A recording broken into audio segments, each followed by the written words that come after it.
대한민국 슈퍼리치들은 내년에 어디서 어떻게 돈을 벌까요? 또 최고의 수익률을 창출하기 위해서 반드시 알아야 할 정보는 무엇일까요? 오늘 집중진단에서는 내년도 투자 전략에 대해서 살펴보겠습니다. 홍춘욱 EAR 리서치 대표 그리고 안근모 글로벌 뉴스 앤 리서치 편집장 자리하셨습니다. 두 분 어서 오십시오. 안녕하십니까.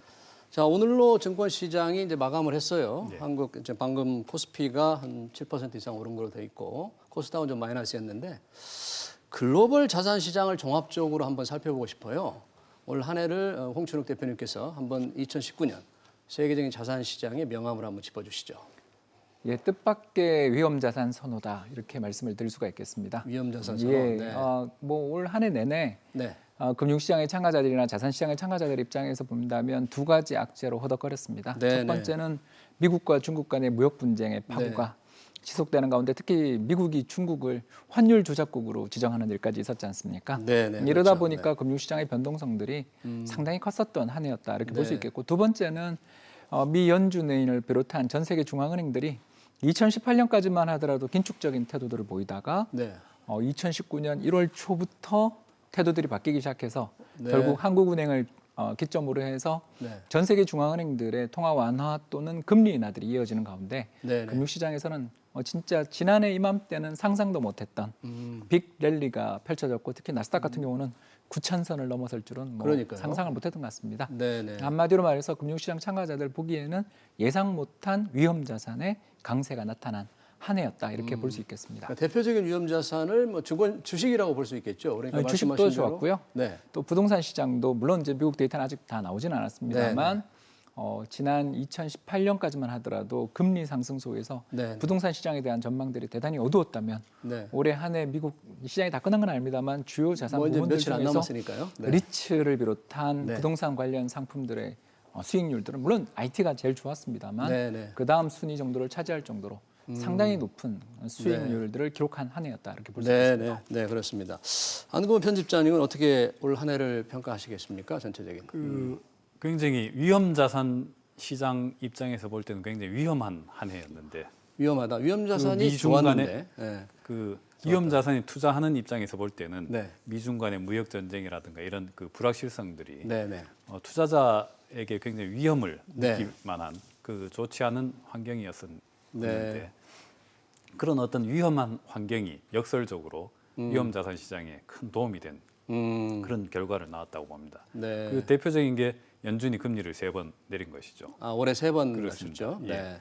그 지난 8월 중순 뭐 여름 한참 그 네. 더울 때까지만 해도 전 세계 경제가 금융위기 이후로 처음으로 그 동반 침체에 빠지는 것 아니냐 이런 그 네.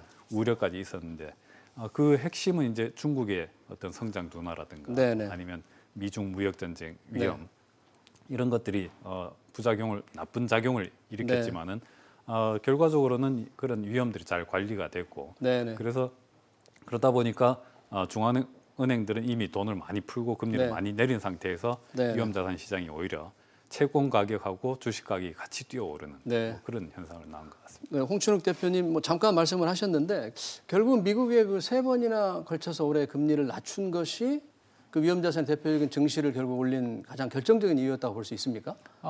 연말에 네. 또 미국과 중국 간의 무역 네. 협상이 불완전한 타결이다 네. 이렇게 비판하는 사람도 있습니다만 네. 또 2020년 재개될 거다 이런 네. 비판도 있습니다만 적어도 연말에 랠리를 더욱더 탄력을 강화시키면서 그 선진국 증시 특히 뭐 벽으로 느껴지던 지수대들을 넘어서게 만드는 네. 지난해 저점 대비해서 보면 30% 이상의 주가 상승, 연간으로 본다면 올 한 해. 20%다 넘어선 네.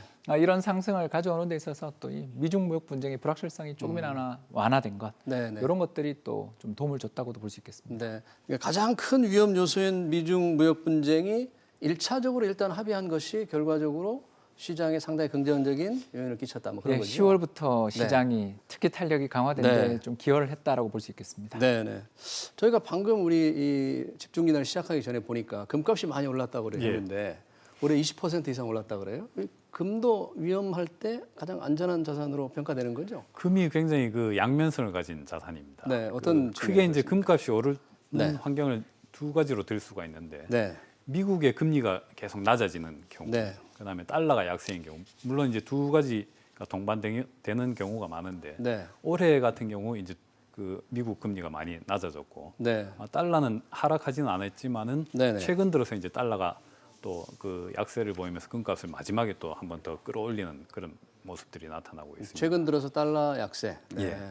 예. 그런데 이제 우리나라 입장에서는 우리는 이제 원화를 가진 투자자니까 네. 원화가 약세가 되는 경우 이런 경우에는 금값이 상대적으로 올라가는 거죠. 네. 그래서 미중 무역 전쟁 어떤 그런 영향으로 인해서 우리 환율이 제법 많이 올랐고 네. 그 과정에서 이제 그런 불확실성으로 인해서 미국 금리가 많이 떨어졌기 때문에 금값이 네. 올랐고요. 그래서 네. 네. 원화 가치 하락 그다음에 금값 상승이 겹쳐져서 상대적으로 우리나라에서는 금값 수익률이 네. 더 금에 많아지죠. 투자를 하는 사람들이 굉장히 많더라고요. 보니까 금돈에 뭐 한 돈에 지금 20만 원 훨씬 넘었다 그러던데 예. 내년에도 뭐 그럴 것 같습니까? 지금 이제 달러 약세가 조금 더 본격화하지 않겠느냐 하는 이런 관측들이 달러 가치가 더 떨어진다. 그렇습니다. 그런 관측들이 좀 우세하기 때문에 금의 방향은 아무래도 위쪽으로 지금 기울어 있는 모습이긴 한데 달러가 약세가 되면 우리 원화는 강세가 되겠죠. 네. 그렇다면은 앞서 말씀드렸던 것과는 좀 그런 호재가 오히려 네. 그 되감기는 네. 그런 측면도 있겠고요. 네, 네. 뭐 그런 점을 감안해야 될 것 같습니다. 뭐 환율은 사실 우리 홍춘욱 대표님이 이제 전문가신데 그때 왜 2016년에 쓰신 그 환율의 미래 베스트셀러가 됐잖아요. 그 감사합니다. 책으로 이제 그 경제 전문가로 두각을 나타내셨는데 뭐 잠깐 나왔지만 나온 김에 그 환율에 대해서 한번 조금 어떻게 평가를 하시는지 전망을 하시는지 네. 달러 값이 지금 조금 떨어질 거라고 본다면 이게 시장에 많은 영향을 줄 것 같은데 그 부분에서 먼저 좀 말씀해 주시면 예, 어떨까요? 그 연쇄적인 파동을 미친다 이렇게 볼 수 있겠는데요. 네, 네. 안 편집장님 말씀하신 것처럼 한 해 내내 사실 네. 달러가 약세는 아니었습니다. 네. 그런데 이제 10월부터 조금씩 변화의 조짐이 나타나고 있다. 음. 이렇게 볼 수 있겠고 우리나라 환율도 달러에 대한 원화 환율이 네. 1240원까지 갔던 게 연말에 1160원까지 네. 거의 뭐 80원 정도가 떨어지는 네. 드라마틱한 하락이 나타난 네. 그러니까 원화 강세가 연말에 나타났고 이 흐름이 네. 적어도 제 생각에는 2020년 상반기 정도까지는 좀 이어지지 않겠냐라고 보고 있습니다. 그러니까 내년 상반기까지는 달러 달러가 약세다. 좀 약세다. 약해고 원화가 강세되는 달러 약세가 계속된다. 네, 아. 이럴 때 이제 수혜를 보는 자산들이 두 가지가 있는데 뭡니까? 첫 번째는 안 편집장님 잘 이야기하신 금이죠. 금, 다시 금이라든가 원유. 이제라도 금을 사야 되겠네요. 근데 이제 양면성이 있다고까지 잘 말씀하셔서 제가 덧붙일 건 없고요. 네. 아무튼 금이나 원유 가격들이 조금 원유. 오를 여지들이 생기는 거죠. 왜냐하면 달러의 반대편에 있는 투자 자산으로서 네. 투자자들이 예전에 또 금이 네. 근본위제 시절에 사실상의 화폐였잖아요. 네, 네. 이러다 보니까 달러가 좀 앞으로 약세다 이렇게 하면 제일 먼저 달려가는 게 금이었다 이렇게 볼 수 있겠고 그렇습니까? 또 다른 하나를 좀 말씀드리자면 네. 신흥시장, 한국을 비롯한 이머징 마켓을 신흥시장이라고 부르는데 그러니까 글로벌 전체 자산 시장으로 볼 때 내년에 좀 관심을 기울여야 될 곳이 신흥 시장이다. 그럴 가능성이 좀 높아지고 있는 어떤 거죠. 특별한 그 이제 달러 약세 때문에 예, 그게 첫 번째지만 이제 두 네. 번째가 아까 말씀드린 금과 원유가 만약 강해진다면 네. 신흥시장들이 여기 되게 익스포저가 크죠. 뭐 대표적인 게 사우디아라비아라든가 사우디, 예, 그렇죠. 또 러시아라든가 러시아, 브라질이라든가 멕시코 같은 나라들은 산유국일 뿐만 아니라 생산하는 원자재들이 되게 비중이 높은 나라들이고 네. 또 이런 나라에 대해서 수출 비중이 높은 나라들도 혜택을 보게 되는데 그런 나라가 또 한국도 조금은 특히 조선이라든가 몇몇 업종 같은 경우에는 정유화학 업종은 그 수혜를 볼 거라고 기대를 해볼 수가 있는 거죠.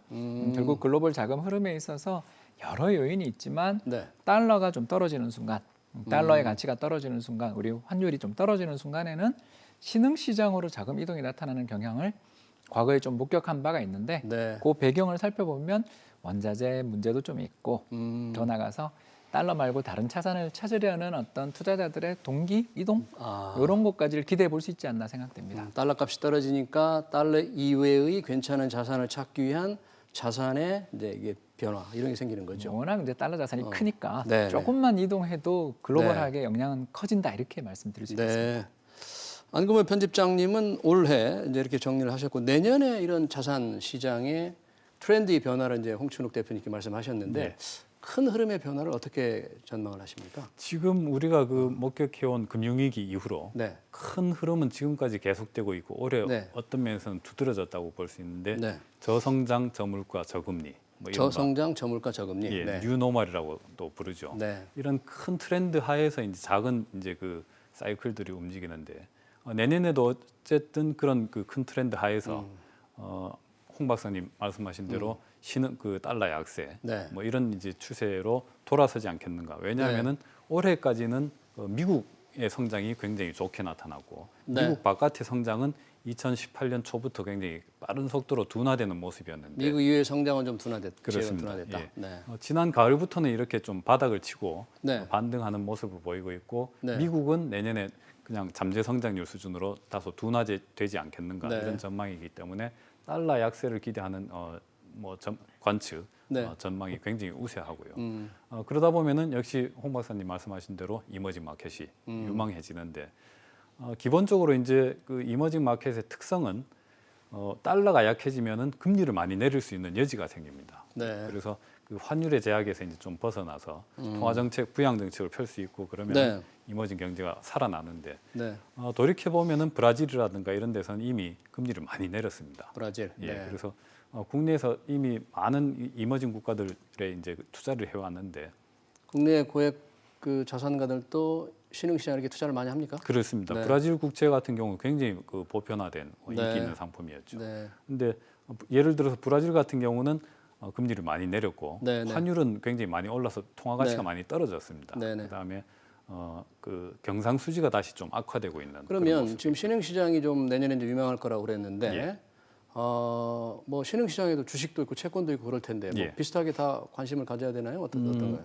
저는 뭐 개인적으로는 채권이 좀 낫다고 생각하고 신흥시장 중에서도 굉장히 선별적으로 접근하는 게 좋겠다고 봅니다. 말씀드린 대로 브라질 같은 경우는 이미 이제 오를 대로 많이 올라는 편이고 네, 네. 주식도 굉장히 많이 올랐습니다. 네, 네. 사상 최고치고요. 네, 네. 러시아 같은 경우가 저는 뭐 그 경제 펀더멘털은 가장 우수하다라고 러시아. 이머징 중에 네. 예. 아까 홍 박사님도 러시아 이제 원자재 분야에 그렇습니다. 그런 면에서도 굉장히 그 잘 네. 맞아 떨어지는 또 측면이 어떤 있죠. 나라가 있을 수 있습니까? 뭐 멕시코 같은 경우는 실질 금리가 굉장히 높은 수준입니다. 인플레가 굉장히 많이 떨어졌는데 네. 아직 그 고금리에서 그 적극적으로 금리 인하를 안 하고 있기 때문에 네. 거기서는 채권이 가격이 좀 더 올라갈 수 있는 여지가 있겠다. 채권값이 더 올라갈 수 있는 그 채권 자산에 대한 미래의 메리트가 좀 좋아진다 그런 얘기인가요? 그렇습니다. 네. 그 고금리 매력이 있는 거죠. 러시아 같은 경우는 경상수지라든가 인플레이션이라든가 대내외 균형이 굉장히 안정적인 나라. 네, 그런 데는 이 환율 변화에 대해서 투자자들이 굉장히 위험하잖아요.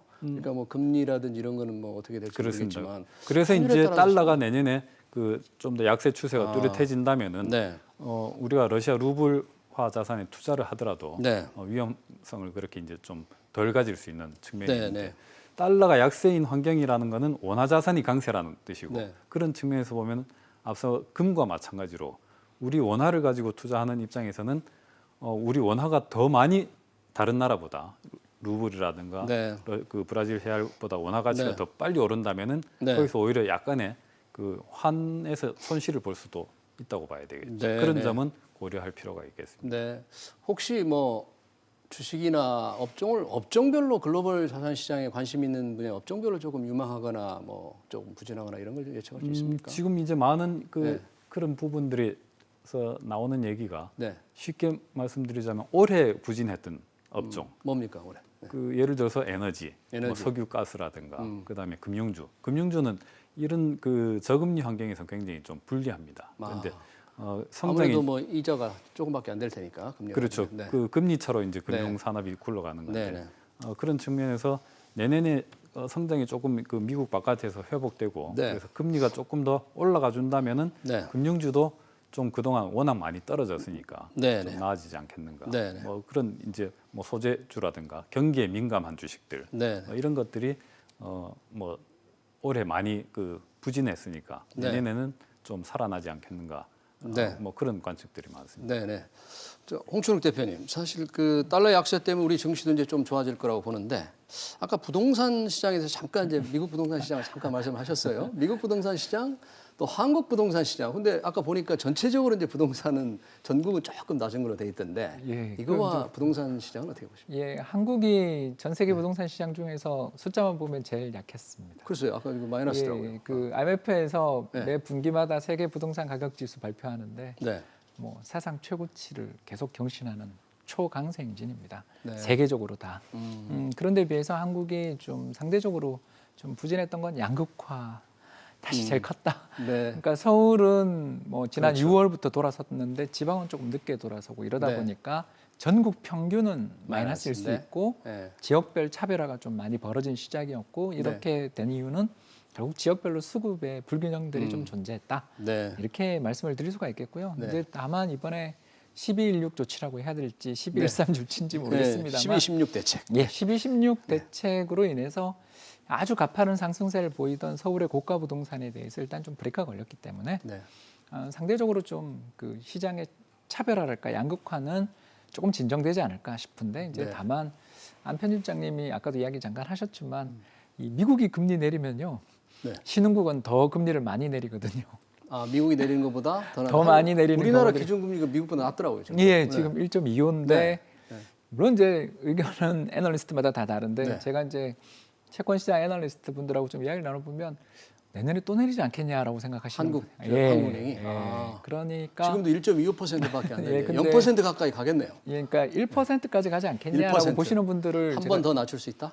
예, 적어도 한 번이라는 뷰가 좀 있어요. 그러니까 이 시장의 참가자들 입장에서 아니 금리가 그렇게 낮은데 뭐 부동산 시장에 아무리 수요 억제책을 하더라도 돈이 갈 데가 예, 없어요. 갈 데가 없으니까 이제 주가가 좀 올라가면 이제 상대적으로 돈이 부동산에 쏠리는 건 완화가 될 수 있는데 네. 이번에 우리 연말 코스닥 시장을 중심으로 해서 나온 대규모 개인 매도 보셨지 않습니까? 네, 이게 네. 보면 양도 차익 과세에 대해서 부담을 느끼시는 분들이 너무 많고 아, 양도차익과세를 정부가 도입할지 모른다. 예, 이런 그리고 특히 걱정. 내년에 뭐 3억 이야기도 있고 그렇지 않습니까? 네. 예, 그래서 이런 여러 가지 그 세금 관련된 이슈들에 있어서 부동산이 비용이 좀 많이 든다 네. 하면 주식으로 물꼬를 터줘야 되는데 주식조차 연말에 대규모 개인 매도가 나오는 걸 보면서 아직 그 거액 자산가들이 부동산 일변도에서 주식으로 오기에는 한국은 아, 그래서 신흥시장 저는 아까 이야기하면서 신흥시장 주식이 좋아 보입니다라고 말씀을 주식이 드린 좋아 중에 보인다. 하나가 음, 여기 뭐 이렇게 강한 경기 부양 정책을 펼칠 수 있는 여지가 생기면 채권도 네. 좋겠지만 네. 그동안 참 신흥국 주식이 부진했으니까 그 네. 과정에 한국이 조금 따라가는 정도는 되지 않겠나. 네. 그래서 부동산의 상대적 우위는 한국은 그래도 좀 더 이어질 자산 재테크에서의 자금 흐름은 부동산 우위가 이어질 가능성이 있다고 보고 이어질 있습니다. 것 같다. 아, 네. 그럼 서울의 강남 이런 아파트에 대해서 더 관심을 가져야 된다. 뭐 이런 꼭- 측면으로 해석할 꼭 수 지역을 있습니까? 지목하지 마시고요. 그냥 핵심 지역의 인기 지역들은 좀 조정 이후에 또 반등의 가능성은 남아 있는 거 아닌가. 아, 그리고 정부는 이제 또 오르면 내년에 또 대책을 내놓는다고 지금 하고 있거든요. 예. 근데 이제 우리 그 네. 미국 증시나 미국 리츠가 저렇게 네. 오르는 등 세계적으로 유동성이 넘쳐 흐르면서 맞습니다. 위험 자산에 대한 선호가 좀 부각되는 시기에는 음, 제 생각에는 이 수요 억제책만 하지 말고 좀 그러니까 지금 다 정책이 네, 15억 이하 이상의 부동산에 대해서는 대출 안 돼. 라든가 그렇죠. 9억 이상부터는 전세 사는 자금 거를 그냥 빡 틀어막는 거잖아요. 전세 뭐 이런 것도 안 네. 돼. 이렇게 하는 수요 억제책뿐만 아니라 네. 공급 대책도 좀 펼쳐서 특히 우리나라가 건설 쪽에 그 주거용 건축물 착공 이런 게 2016년부터 지금 4년째 줄어든 것 같거든요. 네, 4년 연속 주거 예, 건축물 저기 줄어들고 나와 있다. 있는데 네, 주거용 건축물 착공이 저렇게 급격히 감소하는 흐름이 또 2020년에도 이어질 것 같지 않습니까? 왜냐하면 얼마 전에 재초환이라고 재건축 초과이익 환수제가 그게 이제 합헌 났잖아요. 예. 네, 합헌으로 결정이 났어요. 이렇게 되면 이 서울의 재건축을 비롯한 네. 각종 개발 사업들이 네. 좀 지연될 수 있고 또 3기 신도시 착공은 이야기 나오지만 그 전에 이제 토지부터 먼저 수용하고 기반 시설 만들어야 분양이 시간 이루어지잖아요. 많이 걸리겠죠. 그래서 예전 신도시 특히 2기 신도시 중에 일부는 아직도 분양 안 된 데들 있잖아요. 네, 네, 그렇죠. 이런 점을 생각하면 네, 좀 제 생각에는 수요와 공급 사이에 부동산 시장에 조금 특히 수도권 핵심 지역은 미스매치가 좀 존재하는 것 같다 이렇게 네. 보고 있습니다. 그러니까 정부가 그 공급 측면을 좀 강조를 하고 이 착공을 좀 늘릴 수 있도록 해줘야 되는데 그 부분은 열심히 안 하는 것 같아요. 네, 이런 점에서 우리 홍 대표님 다시 한번 그 공급의 중요성을 지금 말씀하고 계시는데 이런 얘기를 잘 좀 들었으면 좋겠습니다.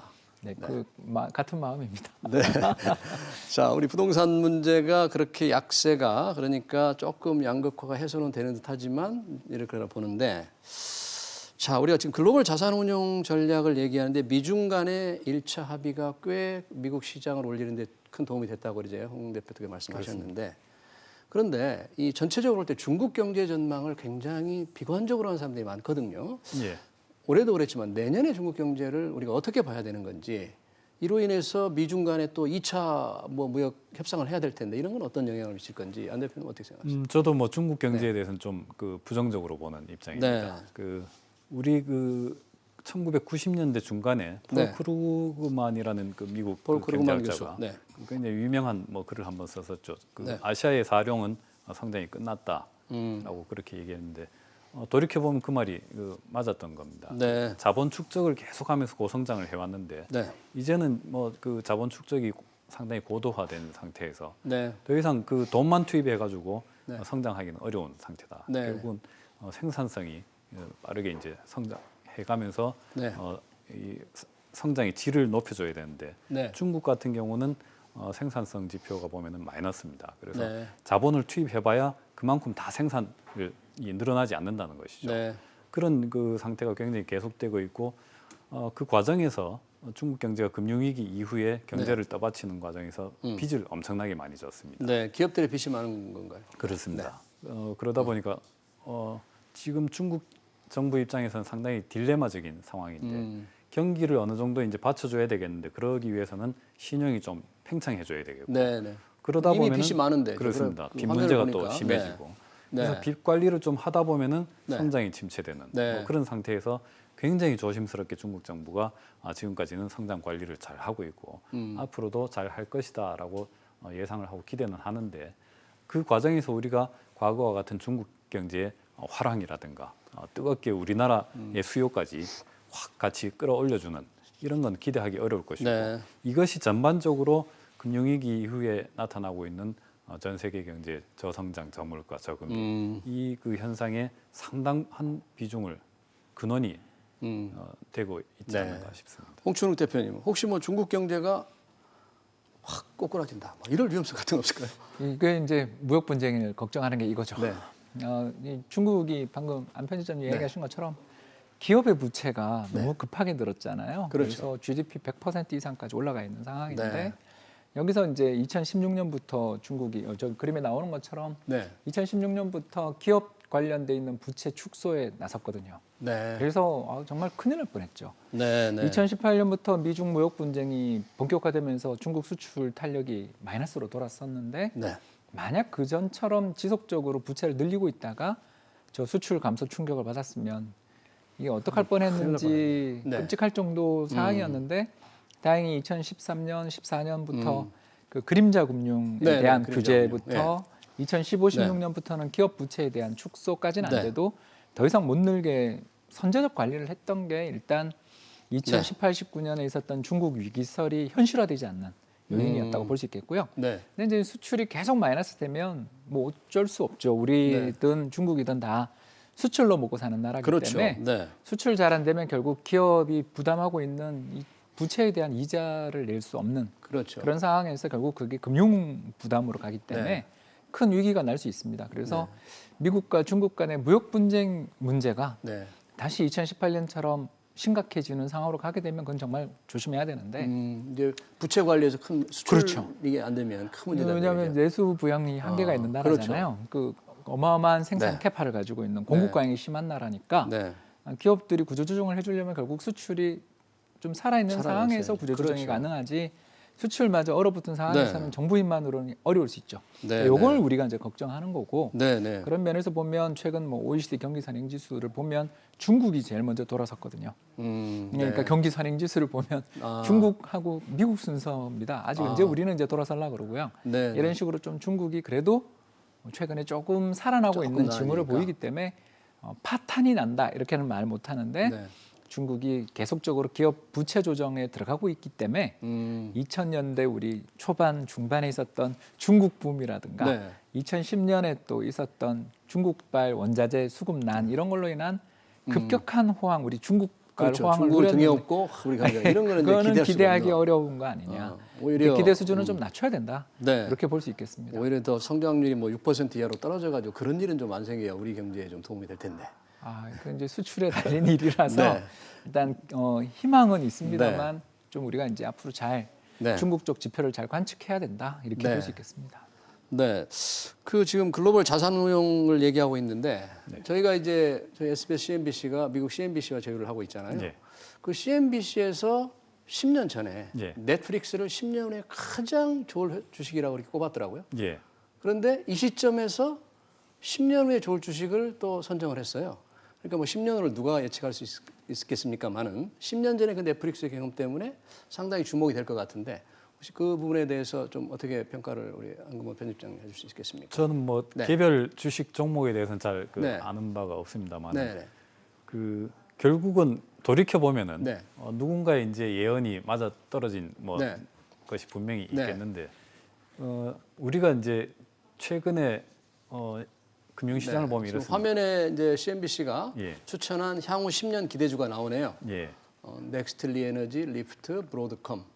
뭐 이제 저 7개 종목들이 과연 넷플릭스처럼 될지는 좀 지켜봐야 되겠네요. 그 주식 시장은 네. 기본적으로 이제 꿈을 먹고 사는 것이고 네. 그런 점에서는 네. 미국이 지난 그 금융위기 이후에 네. IT 부문에서 보여준 어떤 그 상당한 격차 네. 이런 부분들이 결국은 미국의 시스템이 그걸 가능하게 한다라는 네. 것을 우리가 이제 알 수 있겠고요. 네. 그런 점에서 보면은 그런 혁신이라든가 네, 네. 아주 그 뛰어난 그 결과적으로 엄청난 수익률을 제공하는 네. 그런 주식들이 성장하기 좋은 환경이다. 이런 점은 저도 뭐 상당히 동의할 수 자, 있겠습니다. 그러면 이제 2019년 전체적인 자산 평가를 우리가 해봤고 내년 전망을 했는데 우리 투자자들에게 한번 좀 미처 말씀하시지 못한 유의할 부분을 우리 홍춘욱 대표님, 안금원 편집장님 순으로 좀 짧게 말씀 주십시오. 예.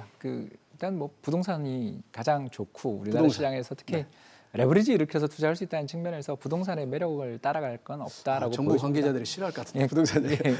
그렇지만 이제 정부 관계자가 조금 좋아할 이야기를 하자면, 네.